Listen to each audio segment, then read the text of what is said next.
अस्सलाम वालेकुम एवरीवन। आज हम देखेंगे उर्दू ग्रामर लेसन नंबर 6, जिसमें हम सीखेंगे मुहावरे की तारीफ और 30 मुहावरे विद देयर मीनिंग्स। सबसे पहले हम इसकी तारीफ देख लेते हैं कि मुहावरे ऐसे फ़िक्रे या छोटे जुमले को कहते हैं जो ज़ाहिरी अल्फाज के मायने नहीं देते हैं। ठीक है, यानी कि ये अल्फाज, ये मुहावरे जो होते हैं, इनका कोई ख़ास मतलब होता है, ये आम ज़ुबान में समझ नहीं आते हैं। ये रोज़मर्रा बात को मुख्तसर कर देते हैं, मौसर और दिलचस्प भी बनाते हैं। मुहावरों के मतलब जानने से पहले मैं आपको यहाँ पर एक बात ज़रूर बताना चाहती हूँ कि हमने स्टार्ट किया है हरूफ तहज्जी अलिफ से लेके ये तक की कहानियाँ, जिसके अंदर हर वीडियो में 5-5 कहानियाँ होती हैं। ये बच्चों के लिए हैं, आप अपने बच्चों को दिखा सकते हैं, आप अपने स्टूडेंट्स को दिखा सकते हैं, और ये बड़े भी देख सकते हैं, क्योंकि ये बहुत इंटरेस्टिंग और क्यूट कहानियाँ हैं जो कि मॉरल लेसन्स के साथ हैं। तो आप हमारी वीडियोस को ज़रूर देखिएगा, जो कि हमने प्लेलिस्ट सेपरेटली बना दी है, उसका नाम है उर्दू कहानियाँ। उसमें हमने अलिफ से लेके ये तक जितने भी अल्फ़ाबेट्स आते हैं 5-5 कहानियों की एक वीडियो बना दी है, और वो आपके बच्चों के लिए, आपके लिए या आपके स्टूडेंट्स के लिए बहुत बेनिफिशियल और इंटरटेनिंग होगी। आई होप आप उसको ज़रूर देखेंगे और उसको ज़रूर सपोर्ट करेंगे। तो चलते हैं अपने अगले टॉपिक की तरफ। तो यहाँ पर मैंने कुछ मुहावरे लिखे हैं और साथ उनके मतलब लिखे हैं, जो कि मैं वन बाय वन एक्सप्लेन करती जाऊँगी। सबसे पहला मुहावरा है आसमान से बातें करना। अक्सर हम ये अपने रोज़मर्रा की लैंग्वेज में सुनते हैं। तो इसका मतलब ये होता है कि बहुत ऊंचा या फिर ज़्यादा हो जाना। ठीक है, जैसे हम कहते हैं ना कि कीमतें आसमान से बातें कर रही थी, तो इसका मतलब ये होता है कि कीमतों में इजाफा हो गया था। आँख का तारा होना, यानी कि बहुत प्यारा शख्स होना। हम किसी को कहते हैं कि ये उसकी आँख का तारा है, इसका मतलब ये शख्स उसे बहुत पसंद है। आँखें दिखाना, यानी गुस्सा करना। अक्सर हम बोलते हैं कि मुझे आँखें मत दिखाओ, तो इसका मतलब होता है कि मुझ पे गुस्सा मत करो।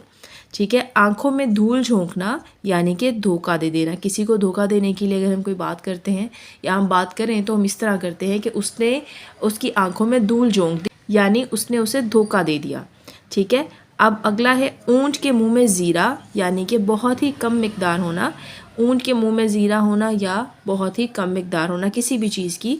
आगे है उड़ती चिड़िया पहचानना या उड़ती चिड़िया के पर गिनना।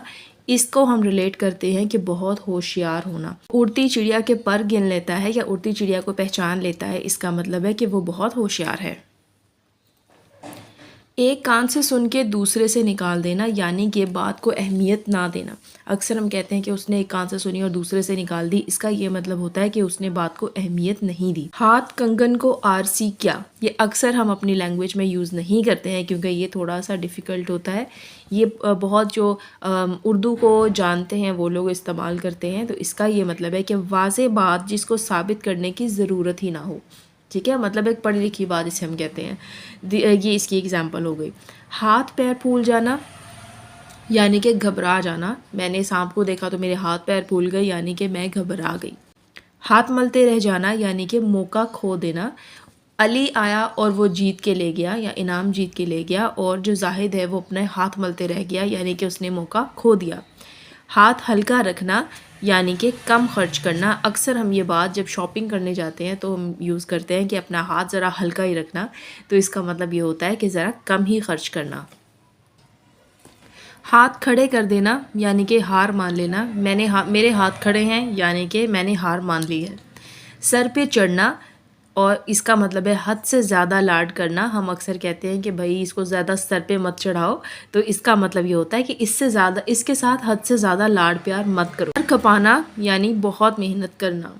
ज़बान पर तितलियाँ उड़ना, ये हम जो है ये इतना आम नहीं है, लेकिन फिर भी हम इसका मतलब आपको बता देते हैं कि ज़बान पर तितलियाँ उड़ना का मतलब है बात ना कर पाना या बात करने में शर्म महसूस करना। दिमाग का धीमा होना, यानी कि कम समझ होना, या जिसको बात ज़रा लेट समझ आए, हम अक्सर कह देते हैं कि भाई ये दिमाग का ज़रा धीमा है, इसका मतलब है कि इसको समझ ज़रा कम आती है। दिल छोटा करना, यानी हिम्मत हार जाना। हम अक्सर कहते हैं कि भाई दिल छोटा नहीं करो, सब ठीक हो जाएगा, तो उसका मतलब ये होता है कि हिम्मत ना हारो, सब ठीक हो जाएगा। दिल लगाना, यानी कि शौक़ या मोहब्बत पैदा करना। दिल में लड्डू फूटना, बहुत ज़्यादा खुश होना। हम अक्सर कहते हैं कि उसके दिल में तो लड्डू फूट रहे हैं, इसका ये मतलब होता है कि वो बहुत खुश हो रहा है इस बात पर। नाक कट जाना, बेइज्जती हो जाना। अक्सर पेरेंट्स कहते हैं कि भाई आप रिज़ल्ट में अच्छे नंबर नहीं लोगे तो मेरी नाक कट जाएगी, यानी कि मेरी बेइज्जती हो जाएगी। नाक ऊंची करना, इसका मतलब है इज़्ज़त बढ़ा देना या इज़्ज़त बढ़ जाना। ठीक है। नाक या भवें चढ़ाना, नापसंदीदगी का इजहार करना। हम अक्सर जब हमें कोई चीज़ नहीं पसंद होती तो हम एक स्पेसिफिक किस्म का मुंह बनाते हैं, उसे कहते हैं नाक भवें चढ़ाना, यानी कि नापसंदीदगी का इजहार करना। अगला है दांत खट्टे करना। दांत खट्टे करना यानी कि सख्त मुश्किल पेश आना। दांत खट्टे करना का क्या होता है कि हम अक्सर ये जब हमारे यहाँ कोई लड़ाई झगड़ा होता है उसमें करते हैं कि उसने उसके दांत खट्टे कर दिए, यानी कि उसने सख्त मुश्किल पेश आई या उसको सख्त मुश्किल या टफ़ टाइम दिया। ठीक है। कान खड़े होना, शक हो जाना कि वो ये बात कर रहा था तो मैंने कान खड़े कर लिए, यानी कि मुझे शक हो गई। कान पकड़ना यानी कि तौबा करना या दोबारा से ऐसी बात ना करने का सोचना, इसे कहते हैं कान पकड़ना। कानो कान खबर ना होना। कानो कान खबर ना होना का मतलब है कि किसी को भी इल्म ना होना। हम अक्सर ये अपनी डेली लैंग्वेज में यूज़ करते हैं कि किसी को कानो कान खबर नहीं होनी चाहिए, तुम ये मेरा काम कर दो। इसका मतलब है कि किसी को भी इल्म नहीं होना चाहिए, तुम ये मेरा काम कर दो। पीछे वार करना या पीठ पीछे वार करना, इसे कहते हैं गद्दारी करना, यानी कि किसी के सामने अच्छे बने रहना और उसकी पीठ पीछे उसकी बुराई करना, उसे कहते हैं पीठ पीछे वार करना। खोदा पहाड़ निकला चूहा, यानी कि बहुत ज़्यादा मेहनत के बाद छोटा सा रिज़ल्ट निकलना या अपनी पसंद का रिज़ल्ट ना निकलना, या फिर कोई ऐसी चीज़ कि हम बहुत ज़्यादा, जैसे हम फॉर एग्ज़ाम्पल एग्ज़ाम्स हैं उसमें हम बहुत मेहनत करते हैं लेकिन उसका रिज़ल्ट जो है वो थोड़ा सा निकलता है या हमें पसंद नहीं आता या बहुत कम है, हमारी एक्सपेक्टेशंस पे पूरा नहीं उतरता, कहते हैं खोदा पहाड़ और निकला चूहा। रंग में भंग डालना यानी माहौल ख़राब कर देना, यानी माहौल को बिगाड़ देना। अच्छे भले जो खुशहाल माहौल होता है वहाँ पे कोई अगर आके गुस्सा करे या फिर मुंह बना ले तो उसको कहते हैं इसने हमारे इवेंट में आके रंग में भंग डाल दिया। मुंह में पानी आना यानी कि किसी भी चीज़ को देख के खाने की ख्वाहिश करना या फिर किसी की चीज़ को देख के जो है वो अपनी ऊपर या ख़ुद लेने की चाह करना, उसे कहते हैं मुंह में पानी आना। तो आई होप आपको ये वीडियो बहुत अच्छी और इंटरेस्टिंग लगी होगी, क्योंकि मुझे बताने में बहुत मज़ा आया, बिकॉज़ ये चीज़ें हमारी आम लैंग्वेज है और उसमें हम इसको यूज़ करते हैं। तो आपको आज की वीडियो कैसी लगी है काइंडली आपने ज़रूर बताना है, क्योंकि इससे मुझे मिलती है सपोर्ट और इससे मुझे मिलती है मोटिवेशन। तो आपकी सपोर्ट की मुझे बहुत ज़रूरत है।